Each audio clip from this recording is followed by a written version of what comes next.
మన రక్షకుడైన యేసు ప్రభు నామంలో ప్రియమైన సహోదరులకందరికీ హృదయపూర్వకమైన వందనములు చెల్లిస్తూ డిసెంబర్ నెల 5వ తేదీ దైవమర్మములు చదువుతున్నాను. అదేవిధంగా ఈ దినం పుట్టినరోజు పెళ్లిరోజు జరుపుకుంటున్న వాళ్ళను కూడా ప్రభువు సమృద్ధిగా దీవించునుగాక. 7 నక్షత్రములు తన కుడి చేత పట్టుకొని 7 దీపస్తంభముల మధ్య సంచరించువాడు చెప్పు సంగతులు. ప్రకటన గ్రంథం 2వ అధ్యాయం 1వ వచనం. ప్రకటన గ్రంథములోని వర్తమానములు అంత్యదినముల కొరకై ఉద్దేశించబడినవి. ఈ ప్రవచన వాక్యములు విని గైకొని వారి కొరకు ఒక ప్రత్యేక ఆశీర్వాదం కలదని వాగ్దానం చేయబడింది. ప్రకటన గ్రంథం 1వ అధ్యాయం 3వ వచనం. ఎట్లు జయించగలమో ఈ గ్రంథము ద్వారా నేర్చుకొనుచున్నాము. జయించువాడు వీటిని స్వతంత్రించుకొనును. ప్రకటన గ్రంథం 21వ అధ్యాయం 7వ వచనం. ఈ గ్రంథములోని వర్తమానమును 7 భాగములుగా విభజించవచ్చును. ప్రతి భాగము చరిత్రలోని ఒక కాలమును సూచించుచున్నది. ప్రభువైన యేసుక్రీస్తుకు 7 పేర్లు ఇవ్వబడిన. ఈ పేర్ల ద్వారా 7 సంఘములలో ప్రభువు తనను తాను ప్రత్యక్షపరచుకొనెను. ప్రతి సంఘములో లేక ప్రతి యుగములో తనను గూర్చి బయలుపరిచిన జ్ఞానమే జయించు వారికి తోడ్పడును. సంఘంలోని మొదటి కాలము ఎఫెసుతో ప్రారంభమగుచున్నది. ప్రకటన గ్రంథం 2వ అధ్యాయం 1వ వచనం. ఎఫెసు సంఘముతో మాట్లాడినప్పుడు కుడి చేతిలో 7 నక్షత్రములు పట్టుకొనిన వాడనియు 7 దీపస్తంభముల మధ్య సంచరించు వాడనియు ప్రభువు బయలుపరచుకొనెను. మనము ప్రమాదమునకు గురి అయినప్పుడు మనలను కాపాడుటకు ప్రభువు తన దూతలకు ఆజ్ఞాపించును. ప్రతి పరిస్థితిలో ఆయనే తన చేతులతో పట్టుకొనునని ఇచ్చట మనము నేర్చుకొనుచున్నాము. దీపస్తంభములు సువర్ణముతో చేయబడినవి. ఈ సువర్ణము దేవుని జీవమును సూచించుచున్నది. ఏ సంఘములు దైవ జీవముతో నింపబడి ప్రభువైన యేసుక్రీస్తు యొక్క శిరసత్వము క్రింద ఉండునో ఆ సంఘములే కట్టబడును. ఎఫెసు సంఘముపై ప్రభు ఒక నేరము మోపెను. మొదట నీకుండిన ప్రేమను నీవు వదిలితివి. ప్రభువు కొరకు ప్రేమ లేనిచో ప్రభువు మనలను వాడుకొనలేడు. సంఘ చరిత్రను అనుసరించి ఎఫెసు సంఘము సంఘ చరిత్ర ప్రారంభము నుండి క్రీస్తు శకము 90 వరకు ఉండినటువంటి అపోస్తలుల కాలము నాటిది.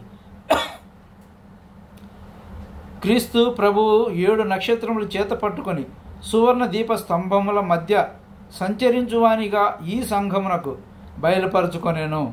సంఘములో ప్రాముఖ్యమైన వాడు, సర్వాధికారము కలిగిన వాడు ఆయనే. ఈ సంఘము మొదటి ప్రేమను పోగొట్టుకునేటువంటి ప్రమాద పరిస్థితిలో ఉండెను. మొదటి ప్రేమను జ్ఞాపకం చేసుకొని మారు మనసు పొందవలెనని సంఘము హెచ్చరించబడెను. చల్లారిన స్థితిని, నిష్ఫలమైన జీవితమును నివారింపజేయవలెనని నా మొదటి ప్రేమను తిరిగి పొందవలెను. కనుక మారు మనసును పొంది మొదటి క్రియలను చేయవలెను. జయించువానికి పరదయసులోనున్న జీవవృక్ష ఫలములను భుజింపనిత్తునని ఎఫెసు సంఘమునకు ప్రభువు చెప్పెను. ఇప్పుడు ఎడారిలో సెలయేరు. యెహోవా తన మార్గము నేర్పరచుకొనుట నరుల వశములో లేదనియు మనుషులు తమ ప్రవర్తన యందు సన్మార్గమున ప్రవర్తించుట వారి వశములో లేదనియు నేరుగొదును. ఇర్మియా గ్రంథం 10వ అధ్యాయం 23వ వచనం. సరళమైన మార్గమున నన్ను నడిపింపుము. 27వ కీర్తన 11వ వచనం. చాలామంది దేవుడు తమని నడిపించేలా తమని తాము ఆయన ఆధీనం చేసుకోరు, కానీ ఆయన్ని నడిపించాలని చూస్తారు. ఆయన తీసుకెళ్లిన చోట్లకి వెళ్ళరు, కానీ ఆయనకే దారి చూపించాలనుకుంటారు. నేను అన్నాను, పొలంలో నడుస్తాను, ఊళ్ళో నడువు దేవుడు అన్నాడు. అక్కడ మరి పూలేమీ లేవే. పూలు లేవు, కానీ కిరీటం ఉంది. నేను అన్నాను, ఆకాశం నల్లగా ఉంది, అంతా రొద రణగొన ధ్వని. నన్ను అక్కడికే పంపుతూ అన్నాడు, అక్కడ పాపం దాగుంది. గాలి స్వచ్ఛంగా లేదు, పొగమంచు పట్టేసింది అన్నాను. ఆత్మలు రోగాలతో ఉన్నాయి ఆయన అన్నాడు. పాపాంధకారం ఉంది, వెలుగుకి దూరమైపోతాను, మిత్రులుండరు అన్నాను. ఆయన అన్నాడు, ఇప్పుడే కోరుకో మిత్రులా నేనా. కాస్త గడువు ఇయ్యమన్నాను. ఆయన అన్నాడు, తేల్చుకోవడం కష్టంగా ఉందా? నీ మార్గదర్శిని అనుసరించి వెళ్తే పరలోకానికి దారి కష్టం కాదు. ఉద్యానవనం వంక ఒకసారి చూశాను. ఊరు వైపు తిరిగి చూశాను. కుమారుడా, విధేయుడి అవుతావా?